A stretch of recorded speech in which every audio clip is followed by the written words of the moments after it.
Hey guys, welcome back to the channel where I cover missing persons, unsolved cases, crime news, and more. So we had a press conference this afternoon from Kissimmee Police Department, and a lot of folks are looking at it going, that wasn't an update. Well, I would like you all to re-listen to it if you didn't listen to it more than once, and listen to the words the police chief is saying, especially during the questions from the media. And I am going to pause it during those questions and anything pertinent, because I think a lot of folks missed some of the way that they were speaking. The chief was speaking, excuse me. And it took me listening about 3 times. I listened to it once, live, and I've listened to it 2 more times. This will be number 4. So, again, listen to it carefully if you've only listened to it the once. And just, it's like I said, it's a lot to it, but just listen.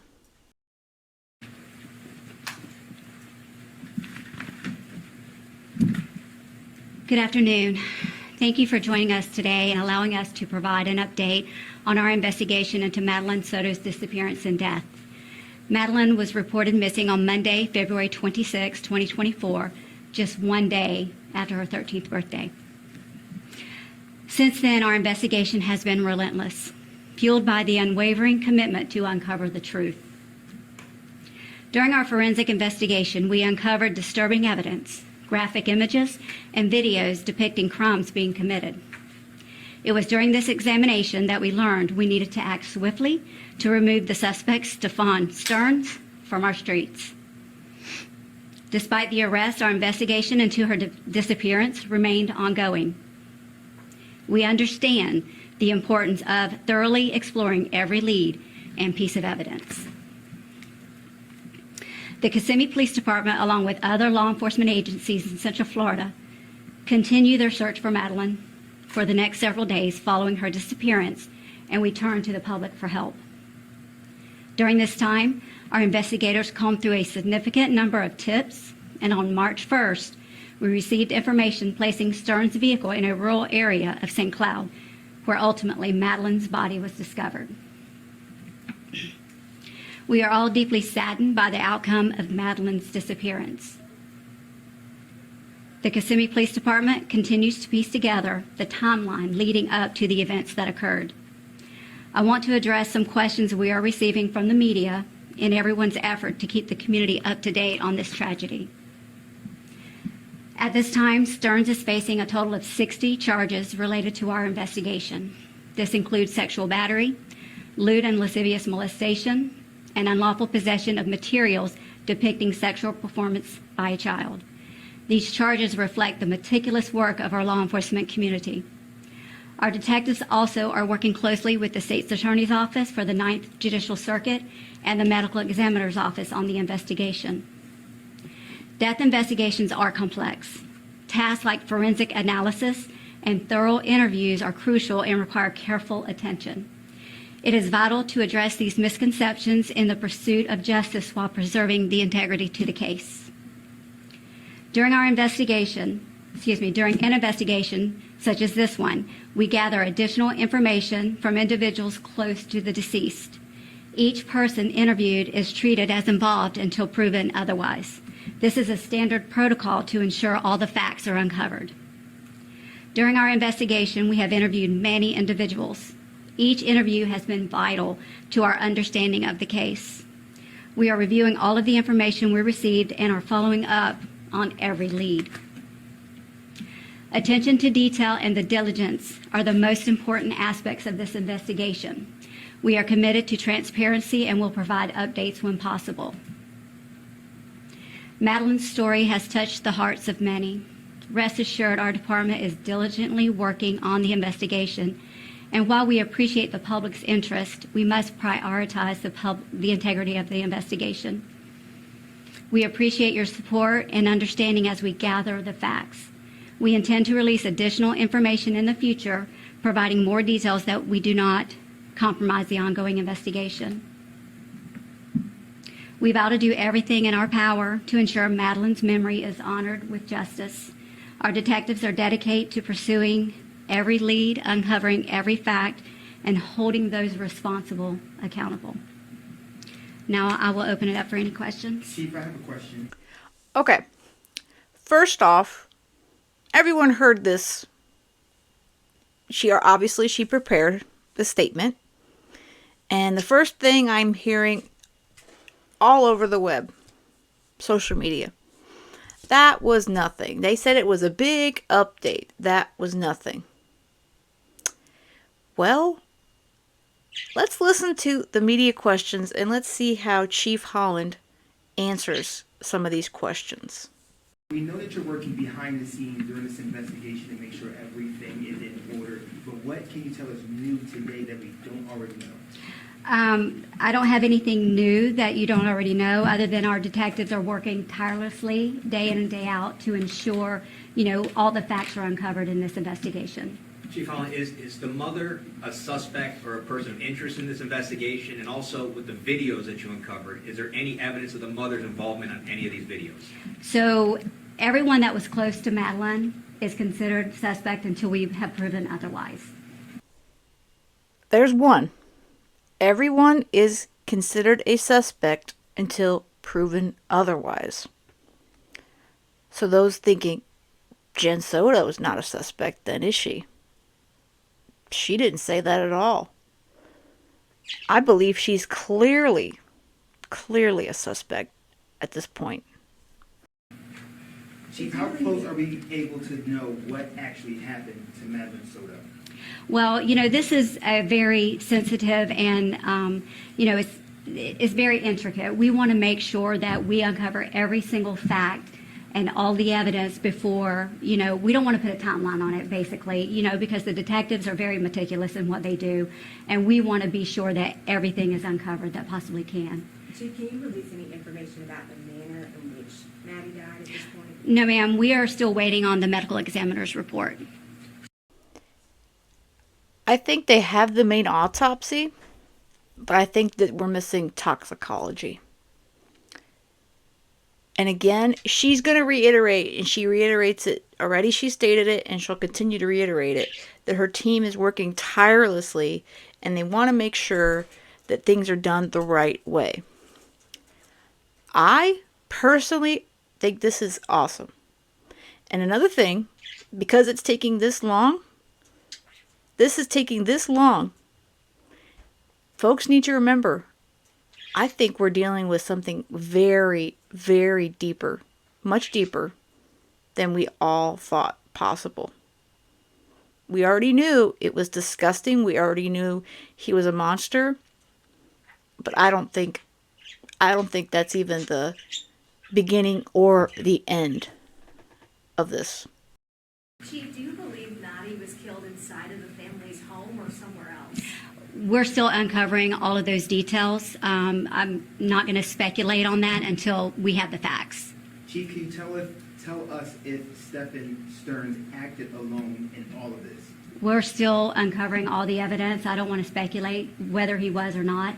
We will wait until the investigation, is completed to make that determination. That is telling to me we will wait until the investigation is completed for determination. Let's be honest, folks. If the investigators believed it was as clear and simple as Stephen Stearns, he would have been charged with murder by now. Again, we already knew this was horrid. This was disgusting. But it's so much worse. So much worse. Stephen Stearns said he has acted alone, or what has he said in interviews with you? Since we know he's in jail for these. Yes. What has he told you about other people's involvement, if any? He has invoked his right to a lawyer, so we have not spoke with him. Is there any time that you can expect an update for us? The public is asking every single day, and we understand that you're working on the investigation, but we would like to give them something. I don't want to rush my detectives. I think it's paramount that they take their time. And, Mr. Stearns is not going anywhere. He's in jail and he's going to be there for a while. So my detectives, I want them to be, just look at every single detail and make sure, but I don't want to give a timeline at this point. Basically, that is exactly what she's saying. I don't want to rush them. But again, I don't want to rush them. I don't want to give them a timeline at this point. And as much as we all want the answers, justice for Maddie is the utmost importance. And we want to make sure that everything that they're doing in this investigation, it goes to the district attorney's office and it gets the indictments it needs. And the fact that, again, it's taking this long, there is much, much more. And for those that have not seen or heard about the St. Cloud Santa, I highly recommend you checking that video out. I'll link to it in the information of this video if you are not aware, because I believe we have a ring in Osceola County, and I believe that this is a big reason this investigation is taking this long to even get to murder charges, further charges for Jen, and more charges for Stefan. Chief, you mentioned you're working closely with the medical examiner. What does that relationship kind of look like, and what information are they able to release to you before that exam is complete? So not really. I wouldn't say that they've released an information. We depend on the medical examiner's report for our report. So we're going to have to wait until they release that report. Do you believe there are any additional victims? No, it appears that this all was isolated to the home. Chief, I'm still trying to get a sense of things. Do you still feel like you have more questions than answers at this point? I think our questions are being answered slowly but surely. For the integrity of the investigation, we have to, keep things close until such time as we hold those accountable for her death. Chief, do you feel like this is taking longer than it should because Stearns is not speaking? No, I just think that, sometimes these investigations are just very lengthy. We know that he is in jail and he is not going anywhere. So the detectives are just making sure they cross the T's and dot their I's. They want to put together, a foolproof investigation. Chief, is the mother and the family members being cooperative and answering questions? Have they lawyered up? And also the father of Madeline, who is not a Florida resident, is he a part of this investigation or at least being asked questions? We have interviewed all those family members that are close. Mother has cooperated. She did give us an interview. So there's, no one is not cooperating other than Stearns. Mother has given us an interview. Again, watch the words. She's talked to the police once, to investigators once. She's lawyered up. Stearns is not talking at all. And Jen Soto, she spoke once and now she's behind her lawyer, which really is smart. And even though Chief Holland just stated that we believe, this is her quote, isolated to the home, listen further to what else she states about the acts. We know that the crimes were committed in the home. We also have, the date of birth of the person, but we have not confirmed that is Madeline Soto. Would you be able to confirm that information for us? Right. So all of the charges are with children under the age of 18, and they are protected. Their identity is protected under the law. Did you hear that? All of those charges are against children under the age of 18. She didn't just say all those charges are against a minor, a child under the age of 18. All of those charges are against children under the age of 18. That, to me, was another big one. So it's going to expect, it's been a couple of weeks, nobody's charged for the murders. Madeline, nobody knows exactly what happened to Madeline. we can expect in the couple days, someone's gonna face charge for the murder of Madeline Soto? When the detectives put their case together, like I said before, they want to ensure their investigation is tight. We're working, hand in hand with the state attorney's office to ensure, every piece of evidence is revealed and uncovered. So I can't put a timeline on when that might be. And Chief, with his cell phone, there's just one thing to understand here. So he originally went to the Orange County Sheriff's Office. At least that's what we understand. He gave the cell phone to the Orange County Sheriff's Office. The Sheriff's Office then found something on his phone which led to an arrest. In the arrest affidavit from Kissimmee PD, it says he offered his phone freely to Kissimmee PD. Can you kind of explain how that happened? Because I just have a tough time understanding how somebody who's been arrested for something on his phone freely gives a phone up again. Well, I don't know the intricate details of, I do know that the Orange County Sheriff's Office and Kissimmee Police Department were working hand in hand, during, the actual disappearance investigation. So I don't want to speak on exactly how that happened, but it's not uncommon for us to ask someone if they want to, give up their phone. Chief, is there anything in particular that keeps you up at night regarding this case? Well, a lot of things keep me up at night. My takeaway from this is talk to your children, families, talk to your kids.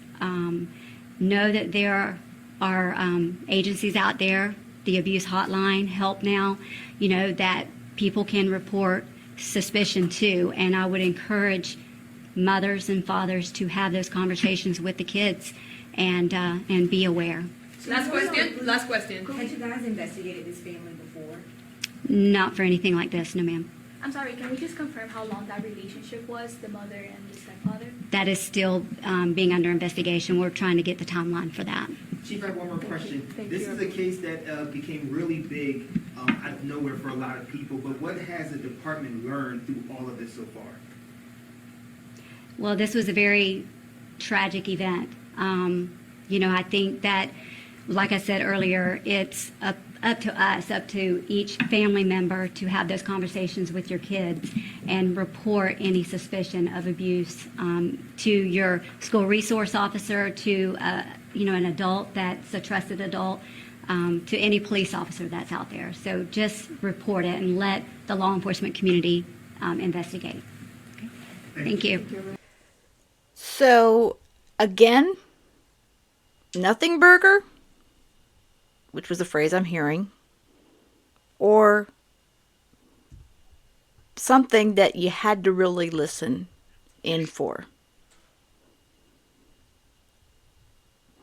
I think there is more than meets the eye to what Chief Betty Holland talked to the press and everyone about today. And I think she is alluding to so much more coming out. So much more. Again, this investigation is taking so long because I personally believe, now again, this is not her saying it, but I personally believe there is a ring involving Stefan, potentially Jen was involved.